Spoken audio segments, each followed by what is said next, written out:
Bonjour et bienvenue à Pack de Potes. Alors moi c'est TK, Terry Kaufman, l'américain de ce petit groupe d'amis réunis par le rugby. On est très content d'être là et dans l'heure au Super Bowl, je vais vous nommer par vos noms américains, on va dire. Donc c'est Charlie Bayer from Massive Central. Pas Hi mal, Charlie. pas mal. Je méritais pas un petit CB, tu vois, c'est pas mal. Oui, Charlie Bayer d'Allemagne, comme le nom l'indique. Deuxième ligne au Massif Central de son état, et j'ai eu la chance de jouer à tes côtés, mon ticket, à ton derrière plutôt. Exactement. Et avec nous aussi, on a Theodore de Saint-Rémy qui a joué avec Racing Metro 92. Ah oui, c'est ça, tout à fait. À l'époque, ça s'appelait le Metro Racing. C'était pas aussi classe qu'en américain. Racing. Ravi d'être là, les amis.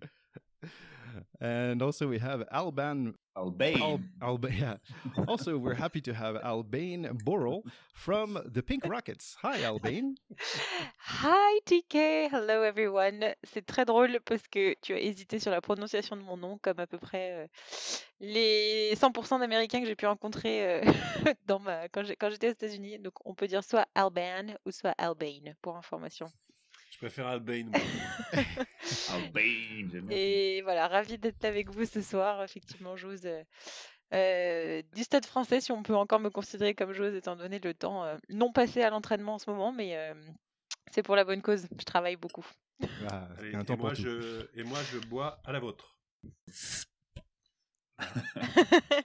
Cheers, mate. Parfait, ça marque le fin Théo de Dry January en fait. C'est ça, exactly. Alors pour ça, ce week-end était super parce qu'il y avait plein de super rugby et j'ai pu boire ma première bière depuis un mois, donc j'étais très content. On va parler de tout ça et un peu de Super Bowl. Je pense qu'on va démarrer par là. Je suis pas sûr si vous avez regardé le show le plus chaud de tous les shows, le truc hyper américain, le Super Bowl de ce week-end. Bon, c'était quand même minuit 30, ça démarrait et ça durait jusqu'à 4h30 du matin. Donc voilà, c'était Tom Brady et ses Tampa Bay Buccaneers qui a gagné contre les Chiefs de Kansas City et le jeune Patrick Mahomes 31-9. Confirmant la règle qu'il est très difficile de faire le doublé dans cette ligue avec des équipes qui ont des budgets très proches, et donc faire un doublé devient quand même un peu un exploit. Oui, et un tout petit moment sur Tom Brady quand même, ce qui était intéressant, il était avec le New England Patriots pendant toute sa carrière, et là, l'année dernière, finalement, je pense que c'était un peu de fin de son période avec le Patriots, et donc tout le monde se posait la question, est-ce qu'ils ont gagné 6 Super Bowl ensemble, Brady et les Patriots, et tout le monde pensait, est-ce que c'était les Patriots, est-ce que c'était son coach, Belichick, ou est-ce que c'était à cause de Brady? Et je pense que là, avec Brady, avec le 7e, on sait. Non, on sait, il est parti avec... son camarade Gronkowski, je crois. Ouais, c'est ça, Rob the Gronk. Et ils appellent ça The Gronk Connection avec Tom Brady, ce que je trouve assez marrant. Et effectivement, pour les New England Patriots, c'est un peu la gueule de bois ce matin, parce que ça veut dire que finalement, tout ça, c'est merci Tom Brady, quoi. Un peu mais en fait, ce qui est assez marrant, je pense que les vrais fans de Patriots, ils sont quand même contents pour Tom Brady. Je trouve que c'est un peu ça. Mais on est tous contents comme Tom Brady.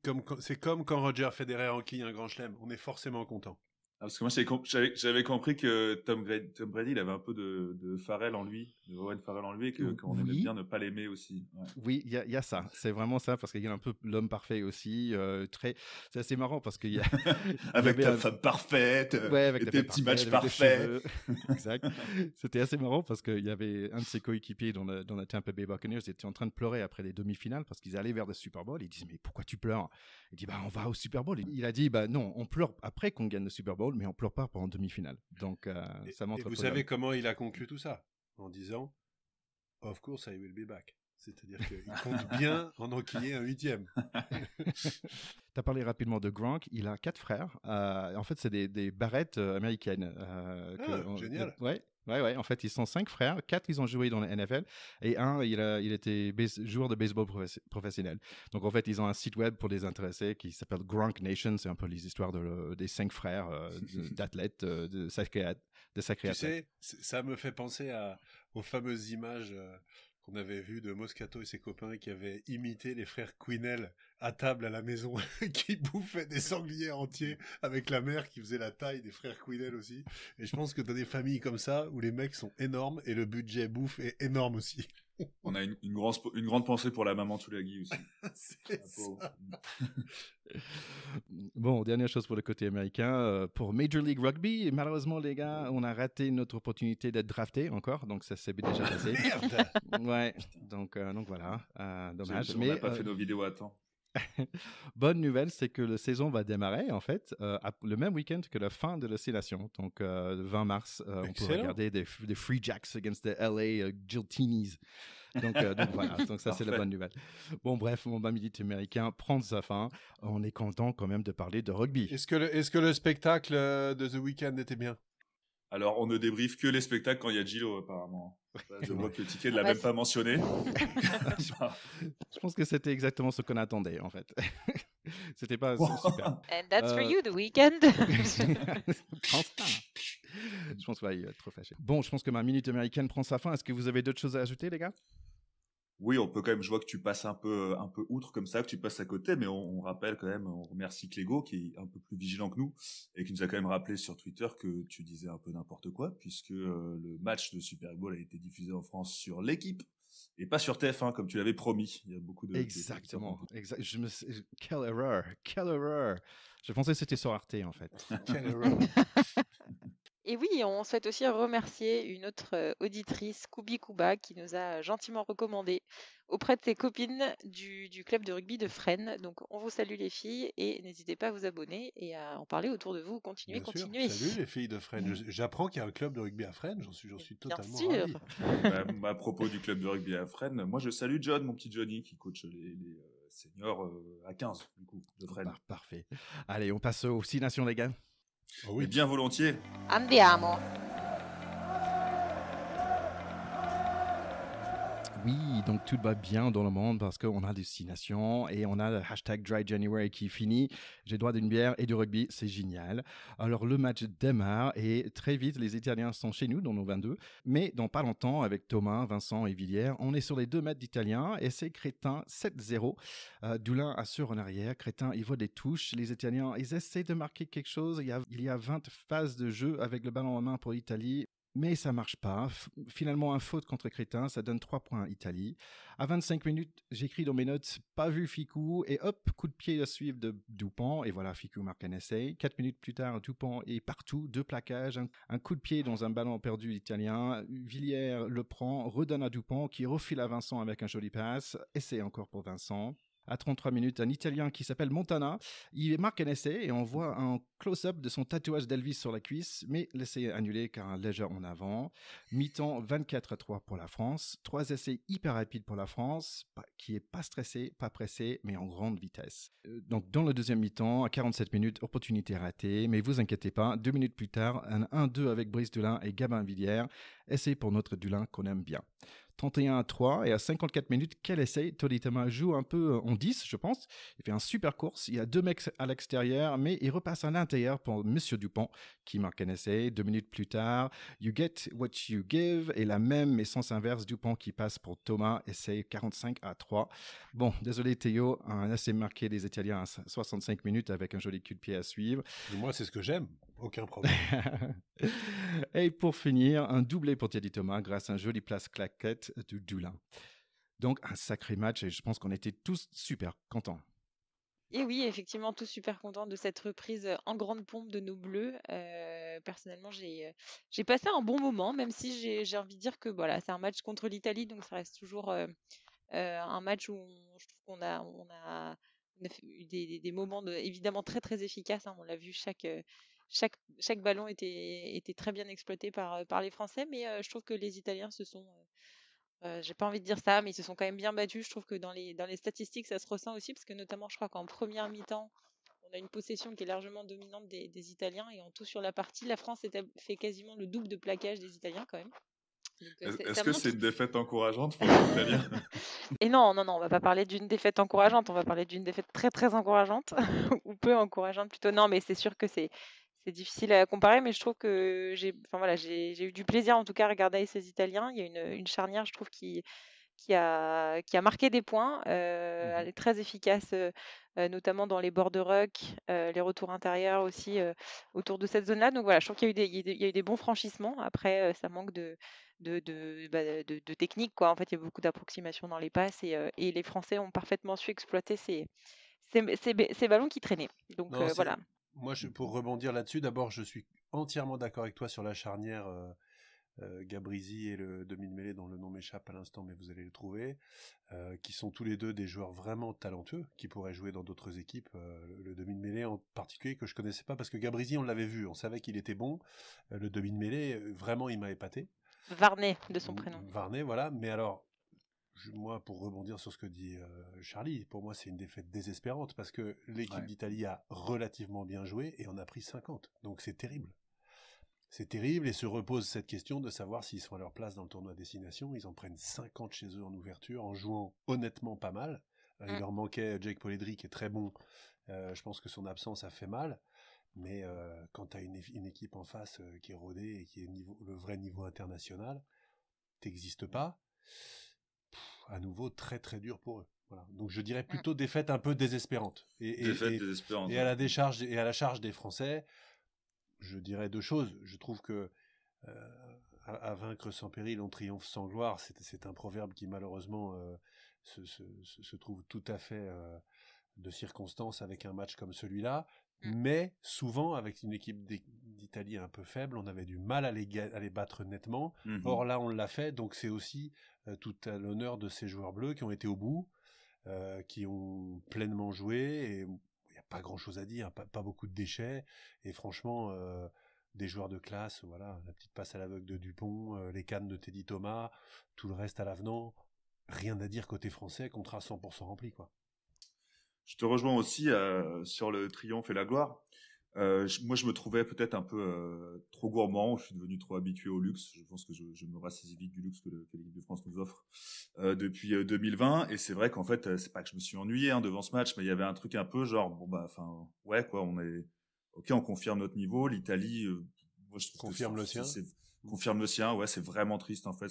Franchement, je sais pas comment ils se motivent les mecs pour aller sur le terrain, mais bon, c'est terrible. C'est ça, c'est vraiment la question. Et donc il y avait de ça. Après, je trouve que justement le côté, donc au-delà de ce truc quand même un peu pas ennuyeux, mais voilà, j'ai vraiment l'impression que la France révisait ses gammes. J'en veux pour preuve à la fin de la première mi-temps, il y a eu vraiment une touche où ils font directement au-delà des 15 sur le centre, Ficou pour l'attraper. C'est vraiment, t'avais plein de mises en place différentes, mais vraiment, on avait l'impression que la France testait ses combinaisons, ses lancements et tout. Il y avait un peu de ça. Donc c'était un peu triste, mais bon, ma foi, oui, c'est joli à voir. La France a fait du beau jeu. Après, le vrai truc positif côté France, c'est qu'on se demandait quand même si ils allaient réussir à endosser la veste du leader, du patron. Là, clairement, ils sont arrivés comme des papas.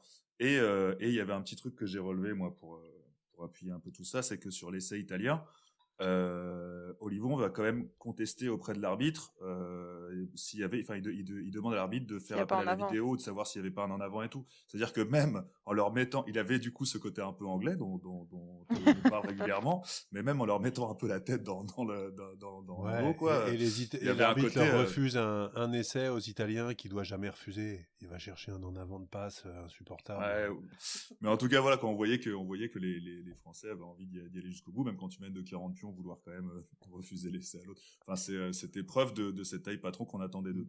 Fais pas ton British, Olivon. Attends, mais non, Théo, mais qu'est-ce qui se passe avec vous?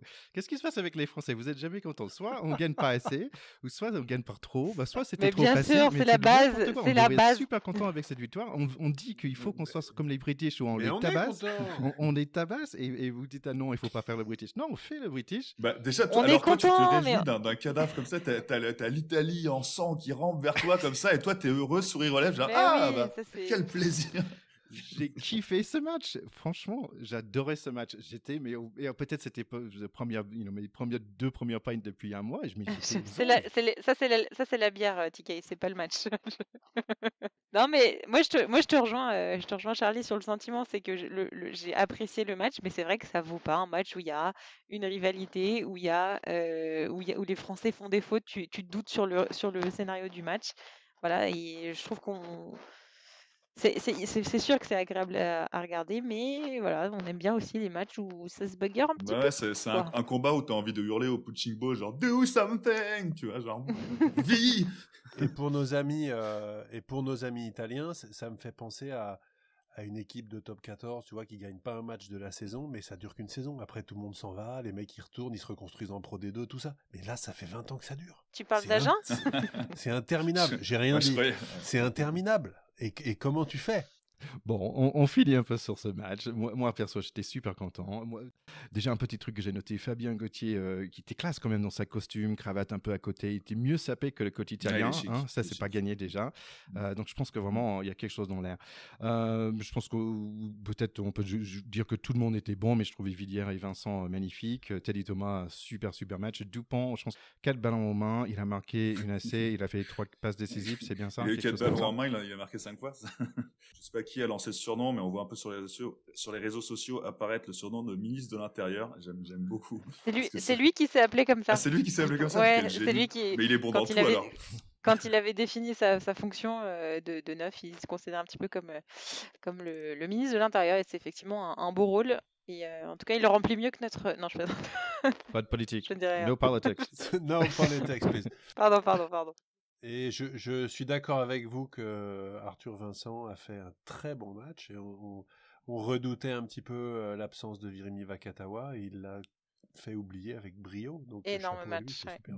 Donc, ok, je pense que quand même, on était tous au minimum un peu contents après ce match quand même. Et après le match suivant, on était sûrs d'être aux anges parce que c'est l'Angleterre-Écosse.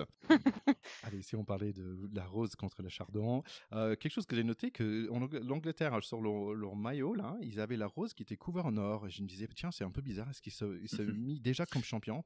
Bizarre. Ouais, bah, bien qu'on puisse faire confiance à l'arrogance des Anglais, pour le coup, c'était pas le cas. C'était juste qu'ils avaient fait un petit maillot hommage à l'anniversaire des 150 ans de leur première rencontre contre l'Écosse, qu'ils avaient déjà perdu il y a 150 ans. Ah ah, voilà. C'était la minute Merci. science. J'ai aussi noté quand même qu'au niveau d'arbitre, on avait 2 Irish et 2 Français, donc ça va être peut-être pas mal ce match-là. Bon, si on va direct au match, on voit Maro Itoje qui commence bien, il se fait sentir sa présence tout de suite avec un contre, mais 2 minutes plus tard, c'est le Scottish qui marque une première pénalité de Finn Russell, 3-0. Et après, ce match, c'est l'opposé de la France-Italie. Ça pousse, ça plaque et ça pousse. Le géant Itoje, il n'est pas content, donc il contre un autre coup de pied. Les Scottish ils jouent comme ce match est vraiment important pour eux, comme ils n'ont pas gagné ici depuis 38 ans.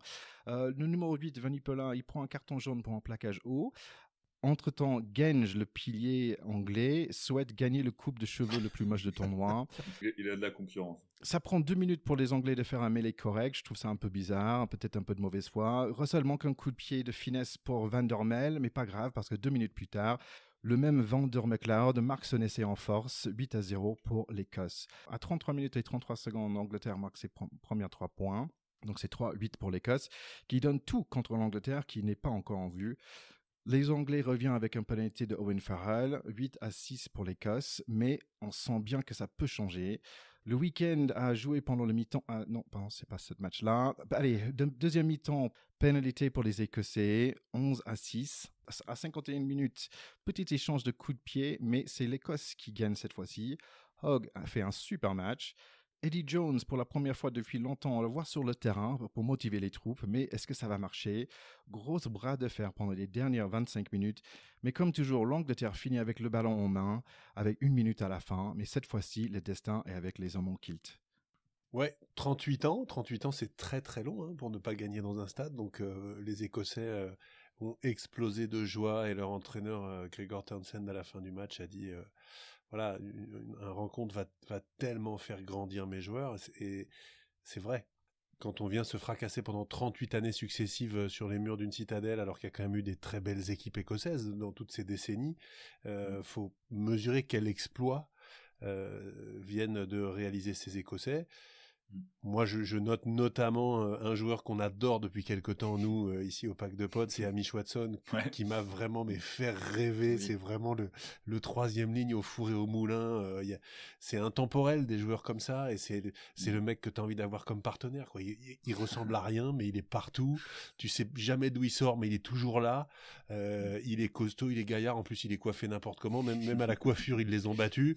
Donc, non, moi, j'ai adoré la prestation des Écossais, en particulier celle d'Hamish Watson, en plus dont j'adore le nom, j'adore tout chez lui, voilà. Et puis, je trouve que cette équipe anglaise qui nous a tellement fait rêver, et on l'a dit franchement, qui méritait d'être championne du monde. Moi, pourtant, j'aime pas beaucoup les Anglais, mais je me départis pas de cet avis-là. Ils ne se sont pas remis de cette défaite en finale de la Coupe du Monde, et je trouve que là, cette génération paraît complètement perdue. Et Eddie Jones qui dit à la fin du match, oui, parfois il y a des jours où vous n'êtes pas là, vous êtes à côté de vos pompes, il est encore plus largué que les joueurs sur le terrain. Donc je les trouve au 36e dessous. D'ailleurs, la presse anglaise a été très sévère avec eux. Et pour moi, cette équipe qui a pourtant de grands joueurs n'est plus une équipe. Et ils en ont fait la preuve. Ouais, c'est sûr. J'avais pensé à toi pour Hamish Watson parce que au début du match, j'ai cru qu'il partait à l'essai là. Il y avait une occasion assez franche.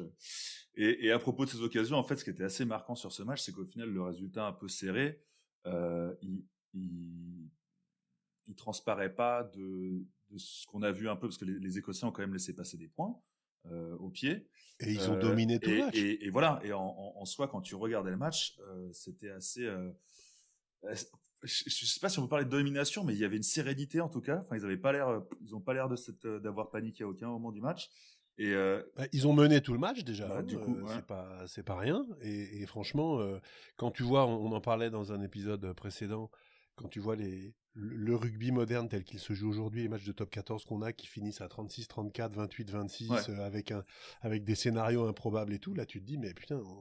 On est retourné dans les années 90. Là. Qu'est-ce que c'est que ce truc avec finalement très peu de points, une attaque moribonde, aucune créativité. Ah ouais. Mais les Anglais, avaient pas de réponse. Ne montrent rien. Ouais. À part de la confrontation, ils ne montrent rien. Après, il y avait eu un petit clash, comme on dit. On a le droit de dire des clashs. Il y avait un petit souci. C'est Johnny May. Qui a déclaré que Farrell avait été complètement passé à côté de son match et qu'il fallait le remplacer pour le match d'après. C'est la vérité. Il a le droit de passer à côté de son match. Johnny May, par contre, m'a fait rêver sur son en avant dans la dernière minute. Franchement, là, Johnny May, il peut fermer sa gueule parce que franchement, il fait la couffe qu'il fallait pas faire à la fin, quoi. C'est-à-dire, il te reste une petite chance encore de récupérer le ballon haut, paf, dégueulé, mêlé pour les autres, fin du match. Bon.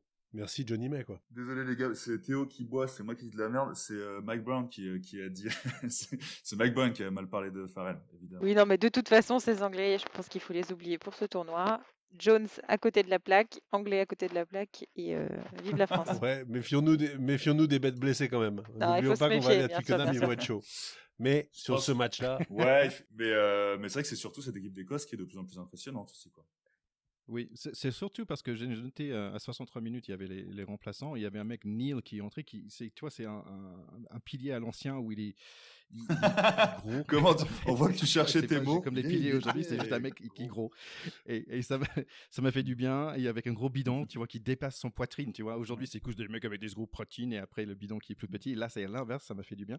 Et après, il y a aussi Graham, un mec qui avec un barbe immense. Et finalement, ça m'a fait du bien de voir un vrai barbe dans ce tournoi parce que ça m'a manqué. Je rappelle quand même que les Écossais ont un Sudaf, Van der Merwe. Et que les Italiens avaient un Australien aussi. Et le Pack de Potes, ils ont un Américain. Et voilà. Le Pack de Potes, un Américain. Et en fait, j'avais un petit pic de curiosité. Je me dis, Hamish Watson, pour ça devenir un star, parce que pour nous, à Pack de Potes, c'est un star déjà. Et donc je disais, depuis longtemps, est-ce que ce nom, il y a plus de succès pour des jeunes garçons? Donc je suis allé faire de la recherche pour voir. Et finalement, bon, ça reste dans les top 50, c'est pas encore pris comme un nom dans les top 10, on va dire. Mais est-ce que vous savez un nom de garçon dans les top 10 en Écosse? Theodore. Exactly. Ah le bluff. Oh, Théo.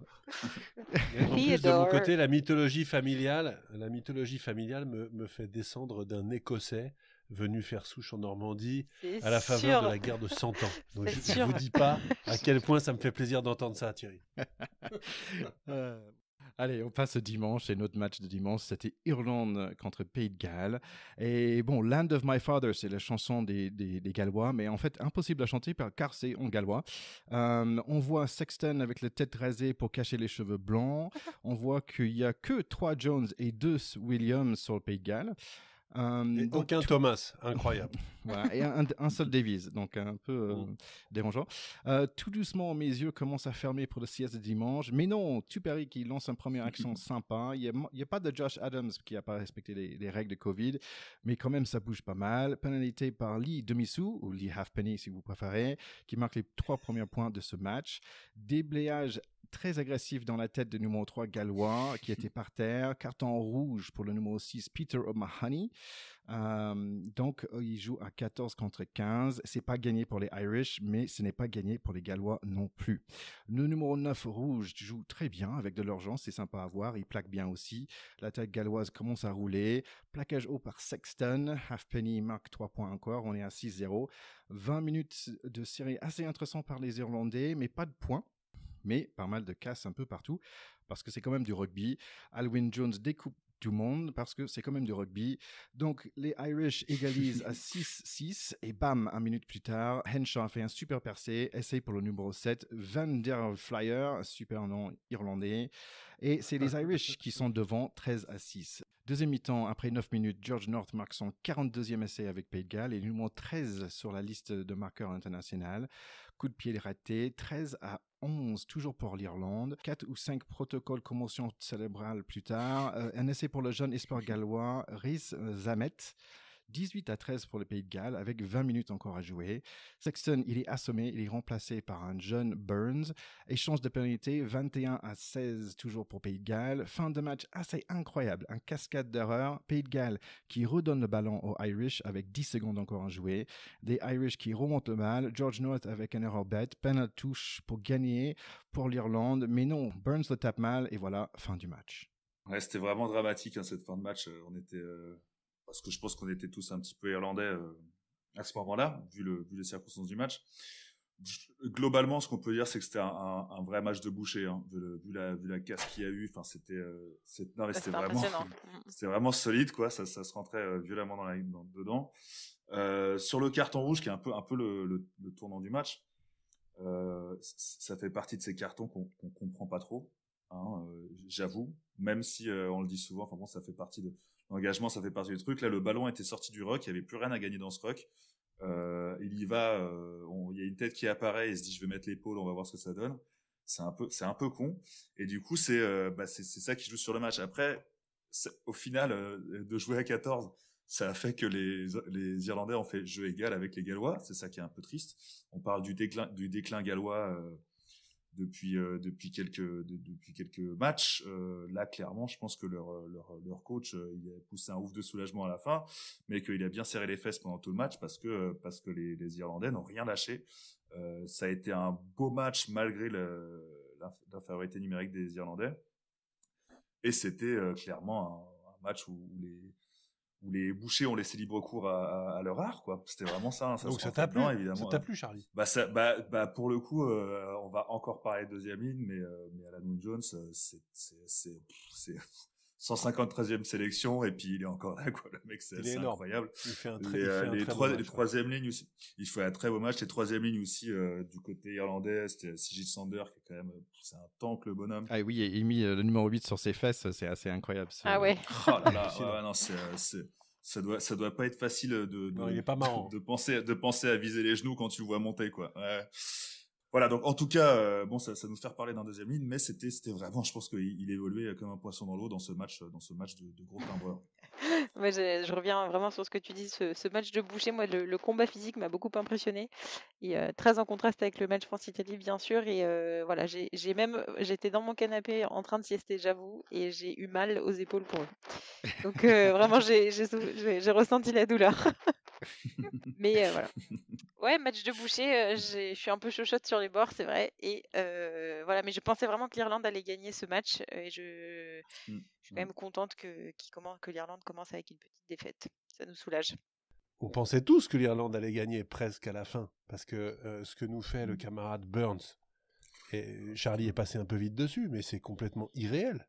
C'est-à-dire que la faute qu'il fait, alors que son équipe, à la 84e minute, a bataillé, mais un truc de fou, est reparti de son camp pour choper une pénalité sur les 40, et le mec n'est pas capable de trouver la touche. Mais c'est une plaisanterie. Et après, on dit, la succession de Sexton est compliquée. Et les mecs, c'est inadmissible cette faute. Et d'ailleurs, tu vois sa gueule à la fin, il est dépité, et cette faute-là, il s'en rappellera toute sa vie. Parce que tu rentres derrière Sexton, qui est le patron, tu prends les clés du camion, il reste 10 minutes, tout le monde joue le jeu, tu te retrouves en position de faire gagner le match, quand même, au Principality Stadium, et tu prends pas la touche, tu trouves pas la touche. C'est un truc de fou. Même Charlie et moi, on la tape 10 fois la touche, on la trouve. Donc, ouais. Non. Toi, ouais. Non, même toi, Charlie. Honnêtement, avec des pieds carrés, tu la trouves. Ce que j'ai adoré dans ce match, c'est le contraire absolu du match, en fait, Italie-France. C'est-à-dire que c'est un match avec une dramatique qui fait qu'on aime le rugby. C'est une tragédie grecque. T'y crois pas, t'y crois plus, finalement t'y crois. Les héros sortent à un moment de leur cage et ils y arrivent. Et c'est effectivement le jeune premier, le petit jeune Rhys Hamit, et puis après George North, qui est le mec éternellement là. Tu sais jamais comment il fait, mais il finit toujours par trouver un truc. Les Irlandais finissent par être fidèles à leurs valeurs, le fighting spirit, on y croit. Au passage, la deuxième ligne, Ryan et Tagburn sont énormes. Et le remplaçant Henderson, énorme aussi. Donc, gros temps quand même pour les deuxièmes lignes français de rivaliser avec ces trois mecs-là la semaine prochaine. Et ça vient mourir en queue de poisson avec le mec qui trouve pas la touche. Et il est en larmes. Et il est là avec ses cheveux bouclés comme une petite statue grecque avec une petite larme, quoi. Mais voilà, moi j'aime le rugby quand c'est comme ça. Je m'en fous qui a gagné, en fait, en réalité. Je suis juste dépité que Sexton ait pris un coup dans la gueule encore et va probablement jouer dimanche prochain. Je sais pas si vous avez vu la presse, mais c'est un truc de fou. Lui, il s'en fout, il dit je m'en tape, moi je joue, quoi. Ouais. Et c'est bricolage avec le médecin de la Fédé irlandaise qui est ambiance FFR des années 80, quoi. C'est le cousin de Ferras, médecin, qui signe les trucs à l'arrache derrière le bus, quoi. Donc c'est pas pour me moquer, loin de là, parce que mais quand t'as 35, enfin quand t'es à un âge où certains ont déjà arrêté leur carrière et d'une façon jolie, enfin où c'est pas grave, tu vois, de l'arrêter. Tu te dis insister comme ça, c'est vraiment genre le mec. Le coup dans la gueule qu'il prend, il est vilain quand même. Ouais, il est dur. Tu le vois, il est à moitié KO par terre, tu vois qu'il est complètement relâché au sol, tu te dis... et le mec, non, je vais jouer la semaine prochaine. C'est pas encore fait, mais c'est chaud quand même. Bon, pour finir sur ce match, moi j'avais noté que The Leprechaun est de retour, donc c'est un mec avec le petit barbichette, là, Gibson Park pour Irlande. Pour moi, il ressemble beaucoup à un leprechaun, je sais pas si ça dit comme ça en français. Leprechaun. Qu'est-ce que c'est que ce truc, un leprechaun? Je sais pas quelle est la traduction en français. Un lutin, mais c'est un lutin. C'est un lutin. Ah, c'est un lutin. Ok, ça y est, j'ai compris, c'est un lutin. Oui, non, mais c'est surtout que la semaine prochaine, on va retrouver ces Irlandais, à mon avis, peut-être en plus grande forme, et en tout cas avec un match qui s'annonce fort intéressant pour nos Bleus, et à mon avis très engagé physiquement. Oui, moi c'est un peu ça que je crains, c'est que je pense que ils sortent d'une belle performance et donc confiance sur ce qu'ils peuvent faire, et en plus c'est de la frustration, donc motivation, et en plus on va chez eux et ça fait 11 ans qu'on n'y a pas gagné. Je pense que ça va être très solide. Ouais, mais il n'y a pas de public. Oui, donc pour le rappel, la dernière fois qu'on a joué contre Irlande, nous on a gagné, c'était 35-27, c'était quelque part en octobre. Et en fait, j'ai complètement oublié ce match, j'ai même regardé les stats et tout, mais j'ai pas de souvenir. Mais vous pouvez écouter l'épisode 32 de Pack de Potes pour vous remettre dans le bain avant ce match-là, pour revivre le match en octobre. C'était qu'on a redémarré la 6 Nations en octobre. Allez, donc d'autres matchs pour la semaine prochaine. On a Angleterre-Italie, ok, je pense qu'on sait qui va gagner celle-là. Écosse-Pays de Galles. Vous avez des pronos? Il faudrait que les Écossais gagnent et qu'il y ait un match de fin de tournoi avec une sorte de finale Écosse-France avec, tu vois, tout le monde qui a tout gagné et le gagnant fait le grand chelem. Ça, ce serait mythique. Hein, on parle là-dessus, les gars? On parle là-dessus. Moi, je te donne mon portefeuille. Oui, non, mais sinon, comme autre actualité, en parallèle du 6 Nations, qui n'a d'ailleurs pas lieu pour les féminines, et il a été reporté à avril, on a désormais les dates. Donc ça va être une nouvelle perspective. Le tournoi des 6 Nations va durer... plus de 6 semaines, ça c'est une bonne nouvelle. C'est le championnat féminin d'élite qui ont repris ce week-end avec différentes rencontres, notamment entre Toulouse et le Stade Français, qui s'est joué à Ernest Vallon sans public, mais sur le terrain d'honneur, ce qui est déjà une première pour les féminines. Donc voilà, les différentes équipes se sont retrouvées et ça fait du bien, ça fait plaisir de voir du rugby non professionnel se jouer. Mais le Stade Français a fait quoi du coup? Le Stade Français s'est incliné face au Stade Toulousain 33-7. Ah merde, un peu comme le Stade Français masculin. Enfin bref, on va pas C'était pour pas faire honte, c'était par délicatesse, pour pas que les messieurs aient trop honte là-dessus. Je vous embrasse les filles. Ouais, moi je vais pas dire que le Racing pendant ce temps-là a battu La Rochelle parce que ce serait. Non, le dis pas. Non, moi Non, je le dis pas, du coup. pense que c'est pas nécessaire. Et voilà, je pense qu'on a tous passé un très très bon week-end de rugby. C'était un vrai plaisir de vous retrouver, les gars. Ouais, c'était top. Et alors, comment ça se passe du côté de Un peu plus léger, le podcast de ceux qui veulent être un peu plus légers?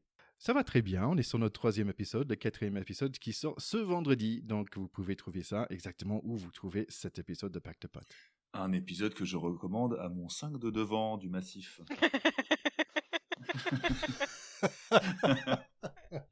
Et entre 2 tartines de Nutella auxquelles vous n'aurez pas le droit grâce à Ticket, nous vous invitons évidemment à continuer de nous suivre sur nos réseaux Facebook, Twitter, Instagram. Likez, commentez, partagez, invitez tous vos potes à nous suivre. C'est le moment de se plonger au cœur du Six Nations avec nous. Et on vous souhaite évidemment une bonne continuation de tournoi. Allez, à très bientôt tout le monde, à la semaine prochaine. Ciao, ciao les copains. Salut les potes, bye bye. Salut!